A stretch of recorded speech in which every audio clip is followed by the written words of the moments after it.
천만 관객을 동원했던 영화 중에 광해라고 하는 영화가 있습니다. 저도 이걸 보면서 아주 이병헌의 아주 연기를 보면서 웃기도 하고 감동도 있고 그랬어요. 가짜 임금 행세를 하는 역할을 맡았습니다.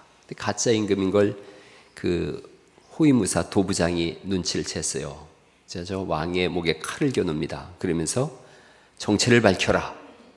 근데 가짜 임금인 이 친구가 이분이 중전의 도움을 받아서 위기를 모면해요. 근데 도부장 입장에서는 자기가 진짜 왕의 목에 칼을 겨눈 꼴이 되는 거예요. 그 칼을 빼서 자결을 하려고 합니다. 그때 임금이 말합니다.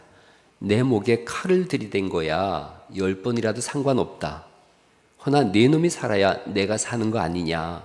네 목숨이 얼마나 중요한지 모르는 것이냐. 이 칼은 나만을 위해서 뽑는 것이다. 그 말에 도부장의 마음을 얻었어요. 그리고 칼을 받아든 도부장의 눈물을 흘립니다. 훗날 진짜 임금이 돌아오고 이제 가짜 임금이 도망을 가는데 가짜 임금 행세를 한 그것 때문에 죽이려고 합니다. 군사들이 막 쫓아오죠. 그 앞을 도부장이 막아요. 근데 군사들이 외치는 거예요. 도부장! 그 자는 가짜요, 가짜요. 그 군사들을 향해서 이 도부장이 얘기합니다. 그대에게는 가짜일지 모르나 나에게는 진짜다. 공감이 이런 거예요. 마음을 얻었어요. 그러자 생명을 걸고 그를 지킵니다. 너와 나의 관계가 우리의 관계가 되어져요. 삼위일체 하나님께서 세상을 만드실 때 우리라는 표현을 쓰셨어요. 성부 하나님, 성자 예수님, 성령 하나님, 우리라고 하는 표현을 쓰셨는데, 근데 우리 한 사람 한 사람을 구원하시고 그 우리 속에 하나님이 우리를 묶으셨어요. 하나로 묶으셔서 우리라고 이렇게 다시 말씀하세요. 그게 공감이에요. 하나님 사람이 어떻게 살아야 되는가를 한번 본문을 통해서 같이 알아보려고 그래요. 요셉에 대한 사건을 계속 창세기 1장부터 이제 우리가 쭉 보다가 요셉 사건이 왔어요. 요셉은 어떤 사람이냐면 공감 능력에 있어서 제로였던 사람이에요. 빵점이에요. 아주 공감 능력이 전혀 없어요. 요셉의 가정을 한번 생각해 보세요. 이 유전적으로도 공감 능력이 없어요. 아버지 야곱은 사실 따지고 보면 거짓말 선수예요. 또 요셉 입장에서도 어머니가 4명인데 친모는 일찍 죽었어요. 외할아버지가 라반이에요. 그리고 그 외할아버지의 여동생이 리브가 자기 할머니거든요. 근데 라반이 자기 아버지를 종처럼 부려먹었어요. 자기 할머니는 아버지하고 짜고서 할아버지를 속여요. 공감 능력이랑은 전혀 없는 거예요. 요셉 스스로를 어릴 때부터 보면은 꿈을 꿨어요. 그 꿈을 형들한테 자랑을 합니다. 당신들이 나한테 절을 할 겁니다. 또 아버지가 채색 옷을 입혔어요. 채색 옷이라는 개념은 감시자라는 뜻이에요. 감시자. 형들의 감시자로 이를 두었어요. 형들을 감시하는 거예요. 얼마나 공감 능력이 없는지 형들이 뭘 잘못하면 아버지한테 가서 그대로 일러요. 그런 집안이에요. 자, 그랬던 요셉이 산전수전 다 겪게 되어집니다. 형들한테 팔리게 되어지고 보디발 아내한테 누명을 씁니다. 감옥에 그리고 갇혔어요. 절망의 상황이 온 거죠. 더 이상 떨어질 수 없는 나락으로 떨어진 거예요. 어떻게 반응할 것인가 하는 거예요. 요즘 회자되는 아이들 단어 속에 그런 유행어가 있어요. 럭키비키라는 말이 있어요. 들어보셨어요? 럭키비키. 또 원형적 사고 이래요. 우리 교회도 장원영 집사님이 계신데 럭키와 걸그룹 중에 걸그룹 아이브의 장원영의 영어 이름이 비키예요. 저 친구가 아이브의 비키예요. 근데 굉장히 긍정 마인드가 넘친다 그래요. 스페인 여행하다가 빵을 먹고 싶은데 빵이 떨어졌어요. 그런데 절망하지 않고 기다리고 있다가 갓 나온 빵을 딱 손에 집은 거예요. 그러면서 야, 이게 얼마나 럭키야? 이런 초긍정을 가지고 있어서 럭키 비키라 그런다 그래요. 원형적 사고예요. 초긍정적 사고예요. 그래서 이런 거예요. 군대 간다고? 야, 군대 가면 신유야 밥도 주고 신유가 군대 가는데 4월 달에 밥도 주고 야 돈도 준다. 총도 줘서 또 이 재밌는 총알 놀이도 하고 전쟁 놀이도 하고 운동도 시켜주고 완전 럭키 비키인 거예요. 럭키 비키. 우리 식당에 손님들이 한 200명 넘게 이렇게 오더라고요. 그러더니 그제는 160명밖에 안 왔다 그래요. 그러니까 모처럼 일찍 쉬겠다. 그럴 때 뭐라 그러는 거예요? 럭키 비키야 이렇게 하는 거예요. 럭키 비키는 그렇지만 이제 우리는 서로가 우리가 아는 사람들이니까 이제 예를 들어서 우리 저쪽에 염종국 집사님 보고서 럭키 종국 이렇게 하면 되는 거예요. 옆 사람 이름 부르면서 한번 럭키 뭐 이렇게 한번 해보시겠어요? 럭키 해정 이렇게 하면 시작. 럭키 비키야 이렇게 하는 거예요. 이런 저는 심리학을 옛날에 공부해봤는데 심리학적으로 보면 요셉은 성인아이 가정에서 태어났어요. 수많은 환난과 고난의 시간을 보내요. 그러면서 이 속에서 하나님을 끊임없이 경험해요. 하나님을 발견해요. 하나님이 함께 하심을 알게 되어져요. 그러면서 이 사람이 바뀌어지는데 공감 제로였던 사람이 공감 능력을 키워가요. 요셉이 바뀝니다. 어떻게 바뀌는지 한번 창세기 40장 6절을 한번 보시겠어요? 6절을 보면 이 사람이 이제 감옥에 갇힌 걸 우리가 잘 알고 있지요. 감옥에 갇혀 있는데 그때 술 맡은 관원장과 떡 맡은 관원장이 함께 감옥에 갇혀요. 그 같은 죄수 입장인데 6절을 보니까 아침에 요셉이 들어가 보니 그들에게 뭐가 있는 거예요? 근심의 빛이 있는지라 이걸 알고 있어요. 근심의 빛이 있네. 이 사람은 공감하고 있는 거예요. 다른 사람이 얼굴을 보면서 얼굴색이 다른데 8절을 보시면 더 정확하게 얘기하고 있어요. 7절이죠. 요셉이 그 주인이 집에 자기와 함께 갇힌 바로의 신하들에게 묻되 어찌하여 오늘 당신들의 얼굴에 근심의 빛이 있나이까? 얼굴 빛이 달라진 걸 알고 있는 거예요. 거기서 멈추지 않고 적극적으로 이들의 근심에 개입합니다. 8절을 같이 한번 읽어보실까요? 8절 같이 읽어보죠. 시작. 이를 해석할 자가 없도다. 요셉이 그들에게 이르되 해석은 하나님께 있지 아니하니까 청하건대 내게 이르소서. 내게 말해보세요. 요셉이 달라진 거예요. 공감하고 있는 거예요. 얼굴을 보면서 달라졌는데 그리고 내게 말해봐요. 내게 말해봐요. 여러분 요셉은 채색 옷을 입고 살았던 사람이요. 감시자였어요. 이 사람의 지위와 신분을 생각해 보면 누명을 쓰고 감옥에 와 있지만 회피하거나 자포자기로 살지 않아요. 그리고 삶으로 자신의 무죄를 증명해 나가고 있어요. 그 결국 간수장이 재반 사무를 요셉한테 다 맡겼거든요. 지금 요셉이 갇혀있는 이 감옥은 친위대장 보디발의 집에 있는 사옥이에요. 개인 감옥인데 정치범 수용소예요. 떡 맡은 관원장과 술 맡은 관원장이 자기 뒤에 들어왔거든요.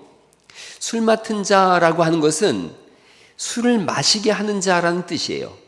왕의 포도주를 올리고 그 왕의 포도주를 관리하고 왕이 먹기 전에 독이 있는지 없는지 자기가 먼저 맛보는 사람이에요. 왕의 친구거나 가장 총애하는 사람이에요. 구약성경의 느헤미야가 이 술 맡은 자였던 거예요. 떡 굽는 자, 식탁을 책임지는 자, 왕의 충북이에요.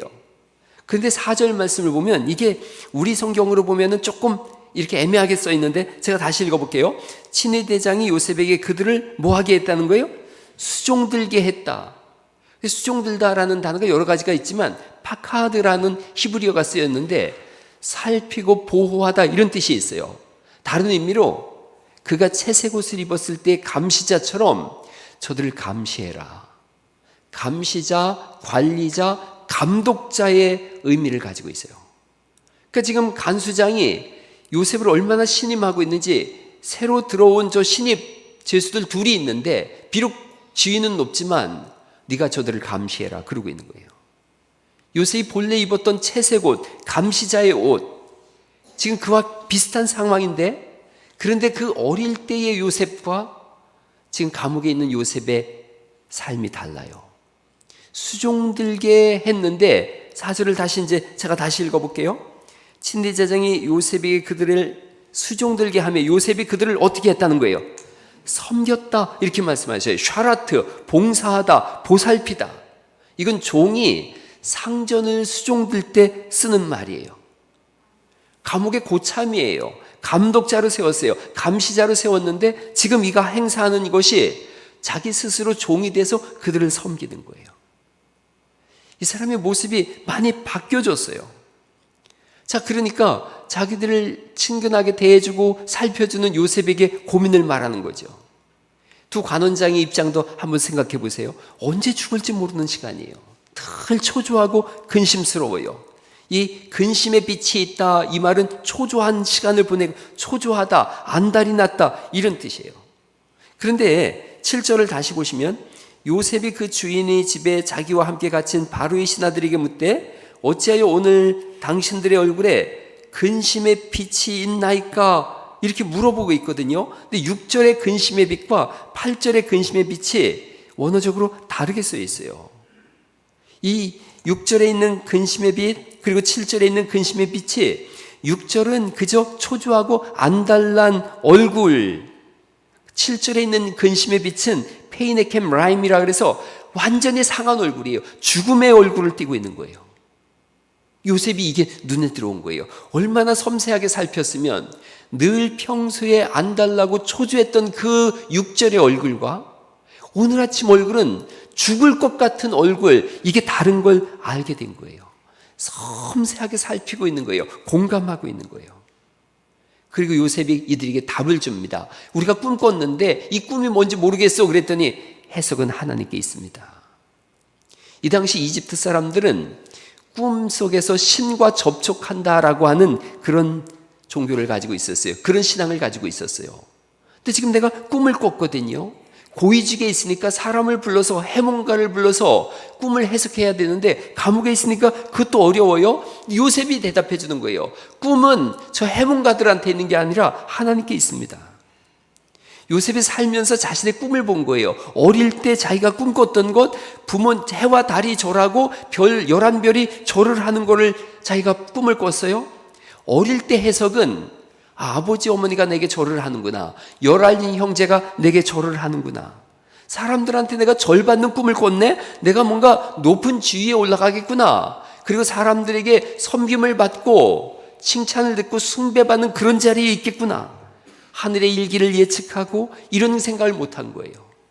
근데 이 모든 고난 속에서 하나님을 만나자 이 꿈에 대한 해석이 다른 거예요. 사람들한테 대접받는 꿈이 아니라 해와 달과 별들을 살피면서, 즉 하늘의 일기를 예측하고 그렇게 함으로 인해서 사람들을 먹이고 살리는 일에 하나님 나를 쓰시려고 이 꿈을 주셨구나. 고난 속에서 자신을 살펴봤고 하나님을 바라봤고, 지난주에 우리가 읽었던 말씀처럼 내 손을 보고 하늘을 본 것처럼, 하나님을 본 것처럼 이 온 삼라만상을 보면서 하나님께서 이것을 알게 하신 것은 사람을 살리게 하려고 하셨구나. 그래서 해석은 내게 있는 게 아니라 하나님께 있다고 이 고백을 하고 있는 거예요.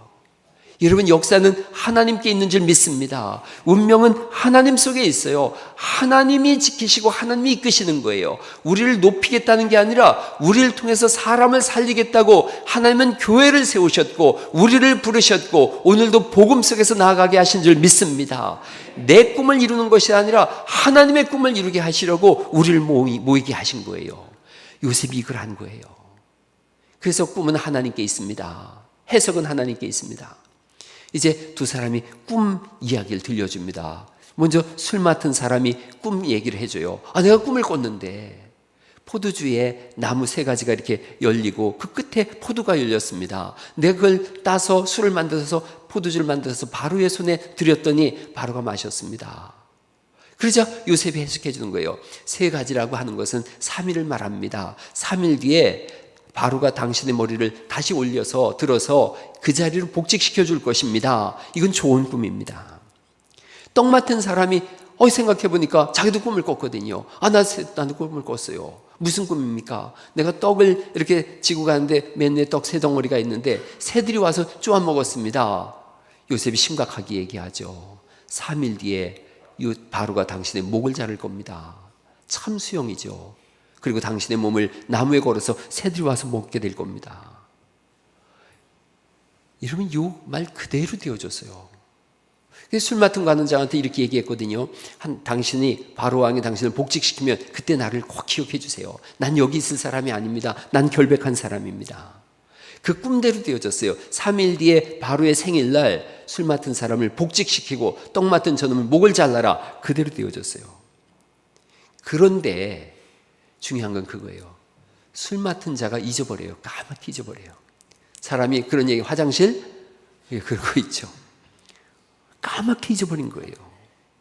그런데 여러분, 이걸 하나님 관점에서 다시 한번 생각해 보세요. 까맣게 잊어버렸는데 요셉이 2년 동안 이 옥중에 있어요.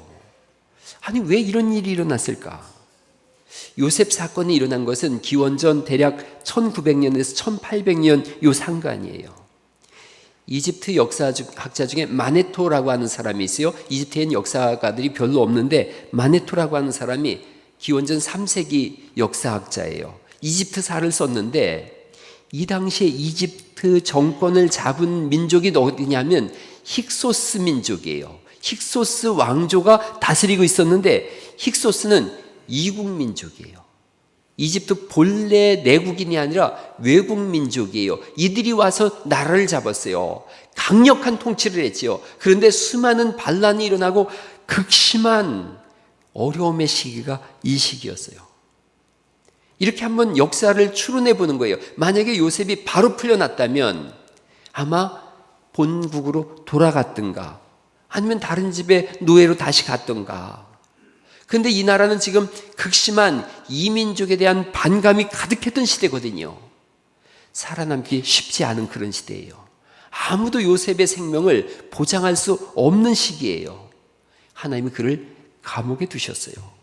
2년 동안 요셉은 완전히 잊혀진 사람이지만 다시 하나님 관점에서 보면 하나님이 그를 보호하고 계신 거예요.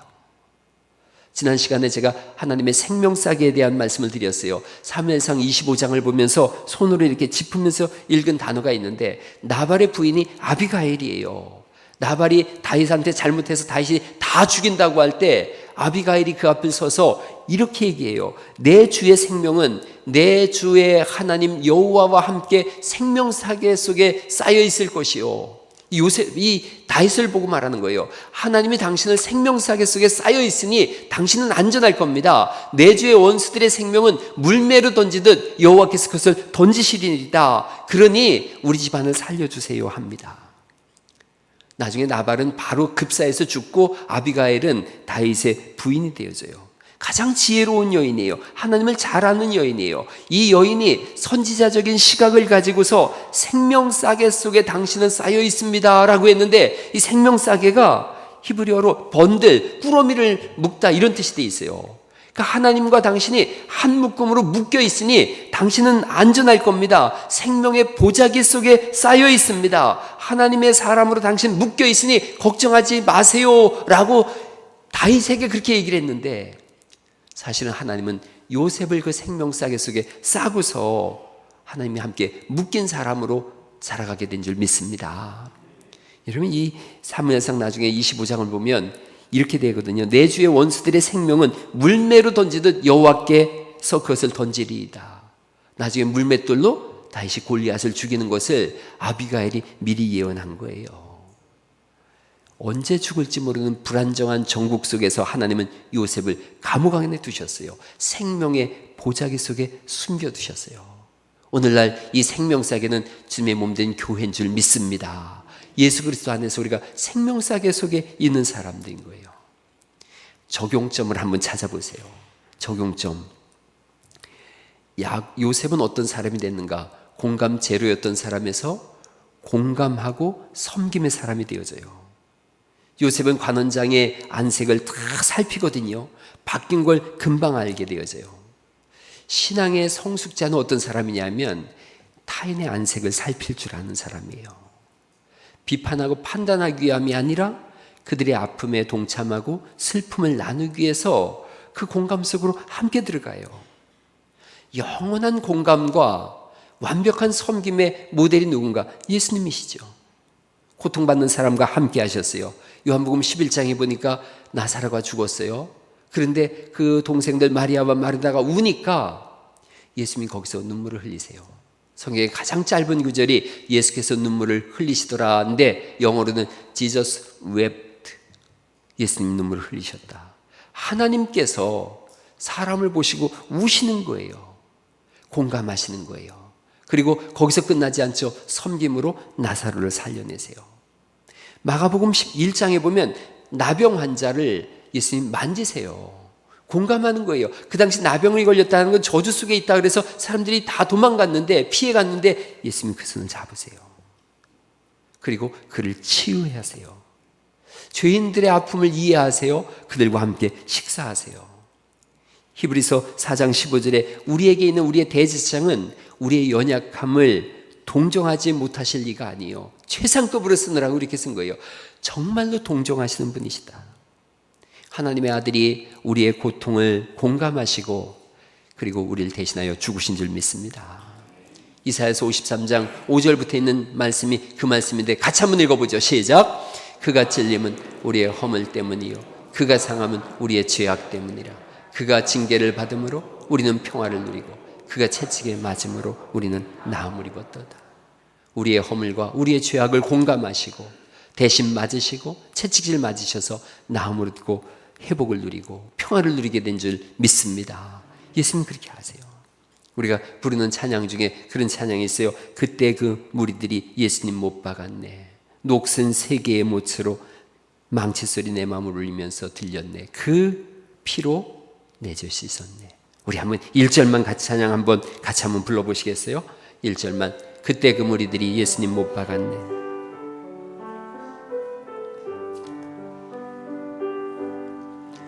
그때 그 무리들이 예수님 못 박았네. 녹슨 세 개의 그 못으로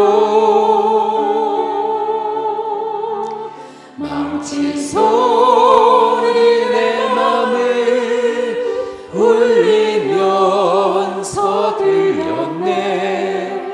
그 피로 내 죄 씻었네. 할렐루야. 예수님의 공감하심 그리고 우리를 섬겨주심 그 피로 우리가 구원받았고 치유와 회복을 얻습니다. 오늘도 이 예배 속에 주님 주시는 치유와 회복과 소생의 은혜가 일어나기를 간절히 축원합니다. 이 은혜로 우리가 구원받은 사람들인 거예요. 그런데 이걸 자꾸 잊어버려요.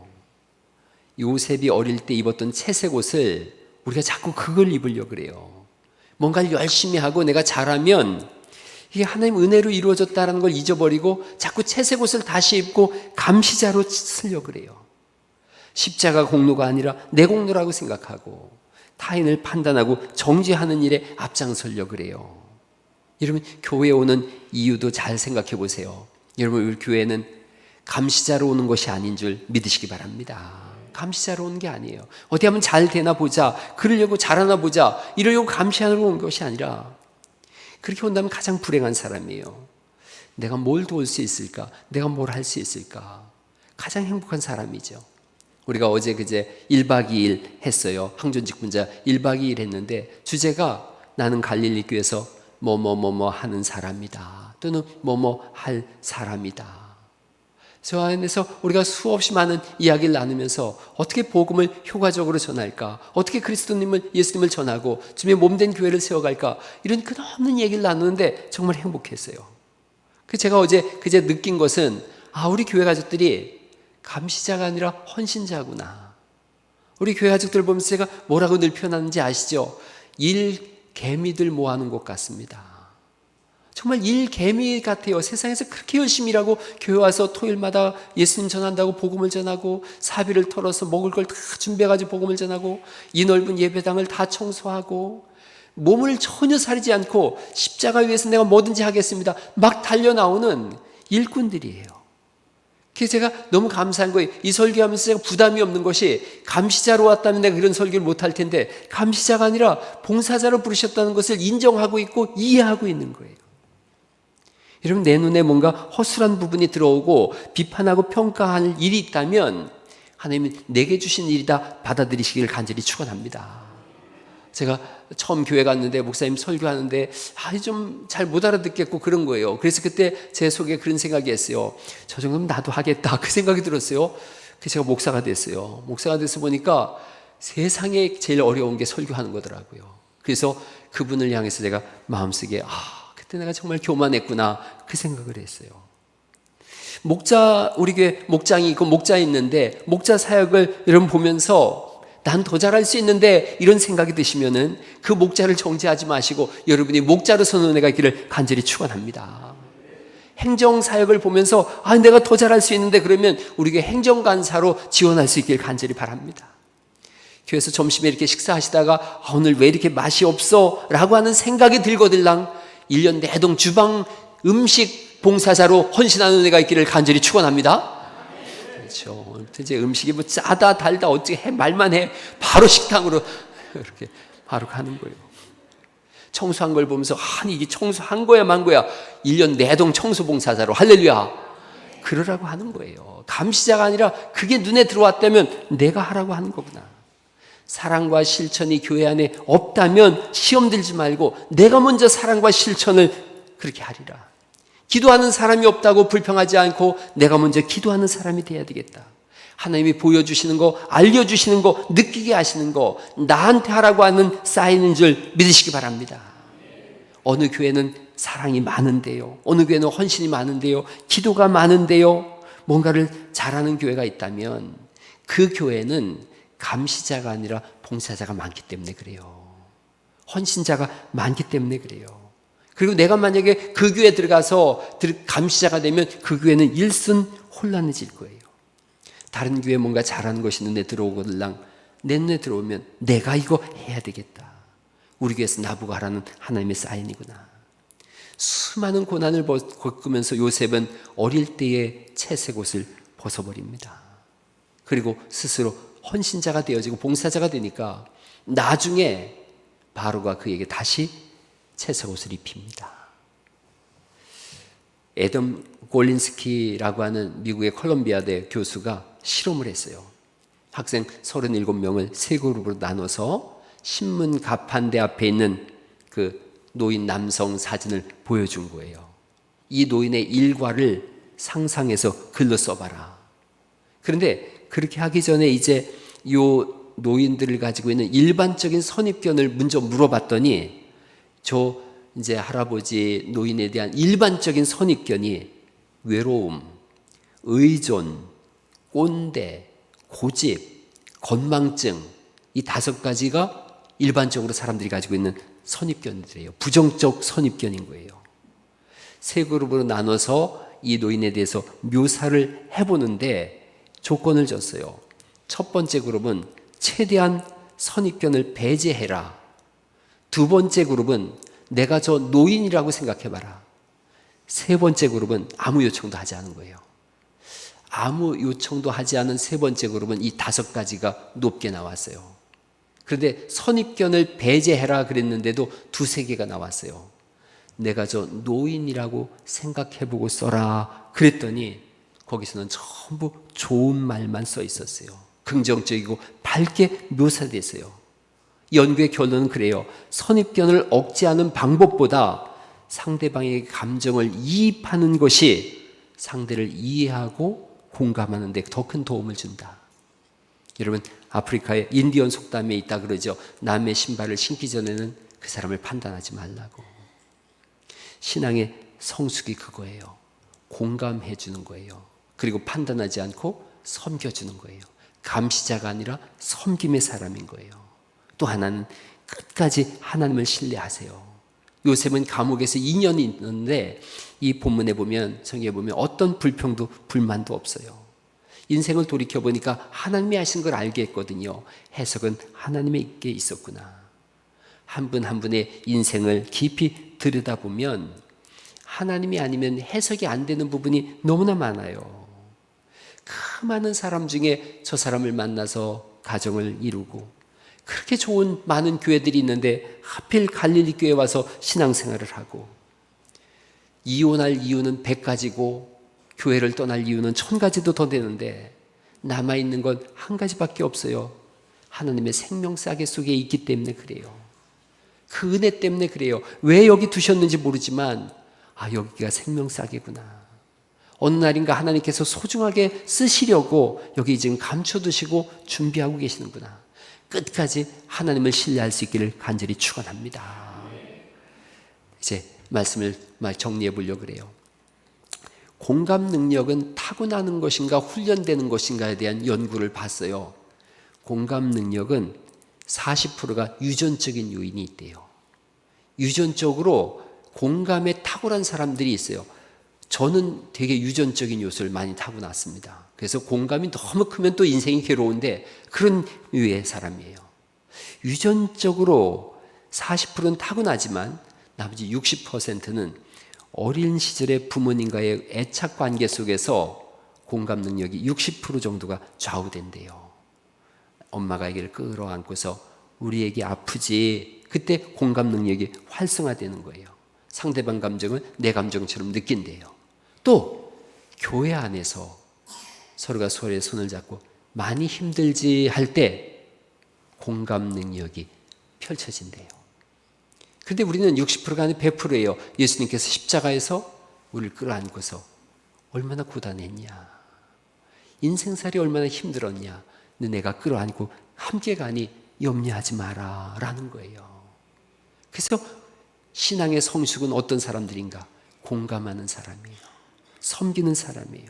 쥐 실험도 했더라고요. 쥐를 두 마리를 놓고서 한 마리한테 전기 자극을 계속 줬더니 다른 쪽에 이 쥐가 괴로워하는 걸 보면서 다른 쪽에 있던 쥐가 식음을 전폐하더래요. 그러니까 공감 못하면 쥐만도 그렇게 되는 거죠. 하나님은 어떠하신가? 우리를 향한 하나님은 어떠하신가?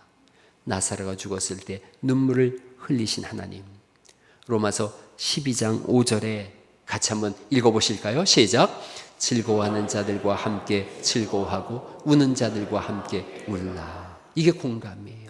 아픈 사람을 고치셨어요. 갈라디아서 6장 2절을 같이 한번 읽어볼까요? 시작. 너희가 서로 짐을 지라. 그리하여 그리스도의 법을 성취하라. 아멘. 여러분, 오늘 설교 제목을 성도는 이렇게 삽니다 라는 거예요. 그 본때를 보여주세요. 세상에 나가셔서 아픈 사람을 보고 공감하시고 우는 사람을 보시고 공감하시고 이웃을 향해서 손을 내밀어서서 섬김의 사람으로 살아가세요. 공감과 섬김을 통해서 세상이 그리스도인은 이렇게 살고 있구나를 세상이 확인하고 하나님께서 인정하시는 거룩한 삶의 걸음들이 있기를 예수님 이름으로 축원합니다.